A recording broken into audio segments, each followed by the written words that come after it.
السلام علیکم۔ آج ہم آپ کو اللہ کے پیارے نبی حضرت محمد صلی اللہ علیہ وسلم کے بچپن واقعہ سنائیں گے، جس کو سن کر آپ کا ایمان تازہ ہو جائے گا۔ اس لیے آپ سے ریکویسٹ ہے کہ ویڈیو کو اینڈ تک ضرور دیکھیے گا۔ پہلے عرب کے قبیلوں کا جاہل رواج تھا، ہر قبیلے کا اپنا اپنا مذہب تھا اور ان سب کے دیوی دیوتا بھی الگ الگ تھے۔ کوئی مورتی کی پوجا کرتا تھا تو کوئی آگ کی۔ اس وقت لوگ اللہ کو چھوڑ کر انسانوں اور پیڑ پودوں کی پوجا کرنے میں لگ گئے تھے۔ پورا عرب دنگا فضا سے بھرپور تھا، عورتیں اور بچے محفوظ نہیں تھے، لوگوں کی جان اور مال کی حفاظت کی کوئی گارنٹی نہیں تھی۔ اس اندھیرے دور سے دنیا کو نکالنے کے لیے اللہ نے حضرت محمد صلی اللہ علیہ وسلم کو اپنا پیغمبر بنا کر اس دنیا میں بھیجا۔ حضور صلی اللہ علیہ وسلم 12 ربیع الاول 571 عیسوی میں پیر کے دن صبح صادق یعنی فجر کے وقت مکہ میں پیدا ہوئے۔ آپ کے پیدا ہوتے ہی آپ کے دادا عبد المطلب آپ کو گود میں اٹھا کر کعبہ شریف میں لے کر گئے، آپ کے لیے دعائیں کی اور آپ کا نام رکھا محمد۔ پوتے کی پیدائش کی خوشی میں آپ کے دادا 7ویں دن اپنے قبیلے کے لوگوں کی دعوت کی۔ لوگوں نے آ کر آپ کے دادا سے پوچھا کہ آپ نے ان کا نام محمد کیوں رکھا ہے؟ تو آپ کے دادا نے جواب دیا کہ میں چاہتا ہوں کہ میرے پوتے پر اسلام کا اثر پڑے، اور آپ کی والدہ سیدہ آمنہ نے آپ کا نام احمد رکھا۔ پیغمبر حضرت محمد مصطفیٰ صلی اللہ علیہ وسلم جب پیدا ہوئے تو آپ کی ختنہ پہلے سے ہی ہوئی تھی اور آپ کی آنکھوں میں سرما بھی لگا ہوا تھا اور آپ کا تمام بدن پاکیزہ تھا۔ جب آپ کے دادا عبد المطلب نے اپنے پوتے کو ختنہ شدہ اور ناف کٹا ہوا پایا تو وہ بہت زیادہ خوش ہوئے اور فرمائے کہ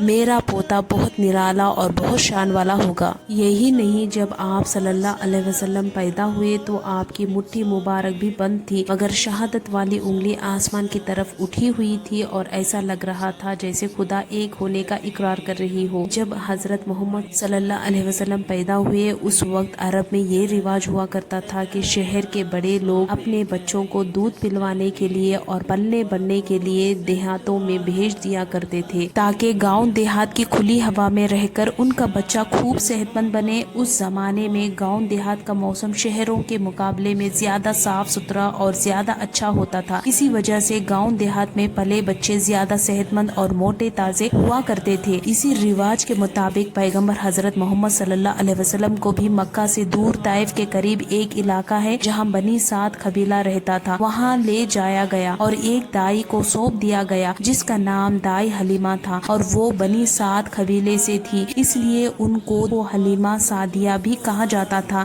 دائی حلیمہ بہت غریب گھرانے سے تھی، اس لیے انہوں نے آپ صلی اللہ علیہ وسلم کی پرورش کا ذمہ لیا، یہ سوچ کر کہ 2 سال ان کی پرورش کروں گی تو اس کے بدلے میں مجھے کچھ مال مل جائے گا تاکہ اس سے ان کی زندگی کا گزر بسر اچھی طرح سے ہو سکے۔ حضرت آمنہ نے اپنے پیارے بیٹے حضرت محمد صلی اللہ علیہ وسلم کو دائی حلیمہ کے حوالے کیا، اور جو ہی دائی حلیمہ نے آپ صلی اللہ علیہ وسلم کو اپنی گود میں اٹھایا تو اسی وقت سے دائی حلیمہ کی زندگی میں رحمت اور برکت ہونی شروع ہو گئی۔ اس وقت عربوں میں یہ رواج تھا کہ بچے کی پرورش کا ذمہ 2 سال کا ہوتا تھا اور ہر 6 مہینے کے بعد بچے کو اس کے گھر والوں سے ملانا ہوتا تھا۔ اسی رواج کے مطابق دائی حلیمہ بھی 6 مہینے کے بعد پیغمبر حضرت محمد مصطفیٰ صلی اللہ علیہ وسلم کو ان کی ماں سے ملانے کے لیے مکہ پہنچی۔ ان کے ساتھ ان کا شوہر حارث اور ان کا ایک چھوٹا بچہ بھی تھا جو ان کی گود میں تھا۔ وہ بچہ بھوک سے رو رہا تھا کیونکہ حلیمہ بہت کمزور تھی اور کھانے پینے کی کمی بھی تھی، اسی وجہ سے دائی حلیمہ دودھ نہیں پلا پا رہی تھی۔ لیکن جیسے ہی انہوں نے اللہ کے پیغمبر حضرت محمد صلی اللہ علیہ وسلم کو اپنی گود میں اٹھایا اور ان کو دودھ پلانا شروع کیا تو پیغمبر حضرت محمد صلی اللہ علیہ وسلم نے خوب سیر ہو کر دودھ پیا، اور آپ صلی اللہ علیہ وسلم کے دودھ پینے کے بعد دائی حلیمہ نے اپنے معصوم بچے کو بھی خوب دودھ پلایا۔ یہ دیکھ کر حلیمہ پریشان ہو گئی کہ یہ کیا معاملہ ہے۔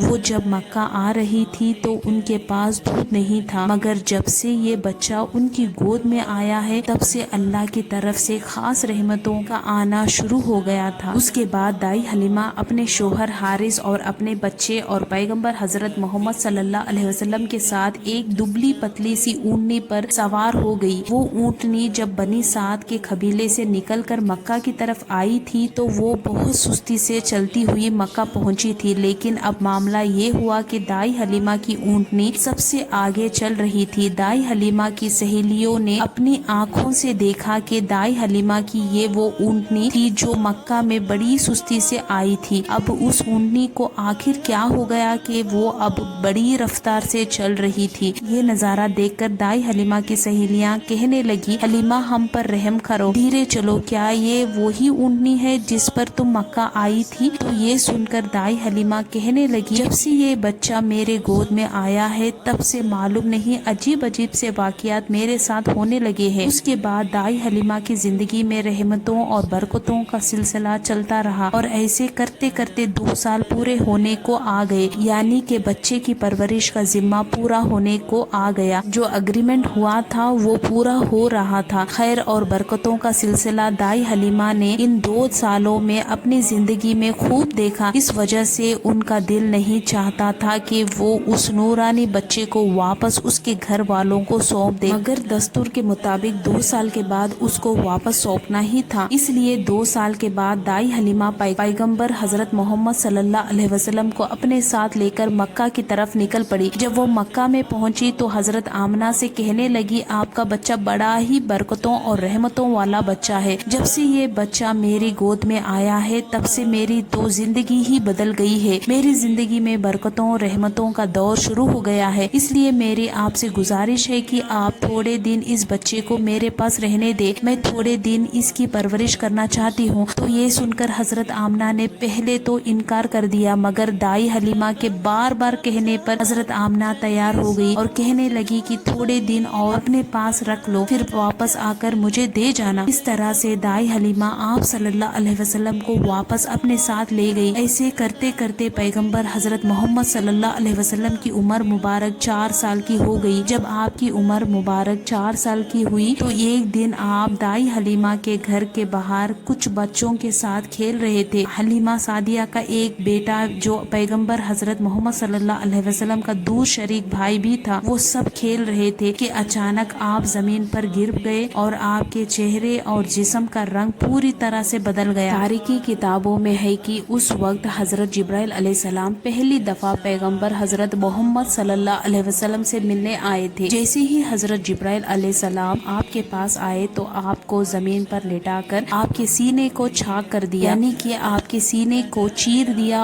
اور آپ کا دل باہر نکال لیا۔ اس کے بعد آپ کے دل کو زمزم کے پانی سے دھویا اور آپ کے دل پر جو ایک کالے رنگ کا چھوٹا سا لوترا تھا اس کو ہٹا دیا اور یہ کہا کہ آج سے شیطان کے حصوں کو دور کر دیا۔ اس کے بعد آپ کے دل کو واپس آپ کے سینے میں رکھ دیا۔ ادھر یہ دیکھ کر آپ کے ساتھ کھیل رہے بچے گھبرا گئے کہ آپ کو کیا ہو گیا، اس لیے وہ دوڑے دوڑے دائی حلیمہ کے پاس پہنچ گئے اور کہنے لگے کہ محمد کا کسی نے قتل کر دیا ہے۔ تو یہ سن کر دائی حلیمہ بہت گھبرا گئی اور پریشان ہو اٹھی اور بھاگتی ہوئی سوچنے لگی کہ مجھے 2 سال کے بعد ہی اس کو اس کی ماں کو دے دینا چاہیے تھا، اب اس کی ماں کو میں کیا منہ دکھاؤں گی۔ یہ سوچتے ہوئے دائی حلیمہ بھاگتی ہوئی آپ تک پہنچی۔ تب حلیمہ نے دیکھا کہ آپ کے جسم کا رنگ بدلا ہوا ہے، مگر تھوڑی دیر کے بعد آپ کو ہوش آ گیا۔ یہ دیکھ کر حلیمہ کی جان میں جان آئی اور کہنے لگی اب اس کو اور نہیں رکھوں گی اپنے پاس۔ اس کے بعد دائی حلیمہ مکہ پہنچی اور پیغمبر حضرت محمد صلی اللہ علیہ وسلم کو حضرت آمنہ کے حوالے کر دیا۔ اگر آپ کو میرا ویڈیو اچھا لگے تو لائک کریں، شیئر کریں اور میرے چینل کو سبسکرائب کرنا نہ بھولیں۔ السلام علیکم۔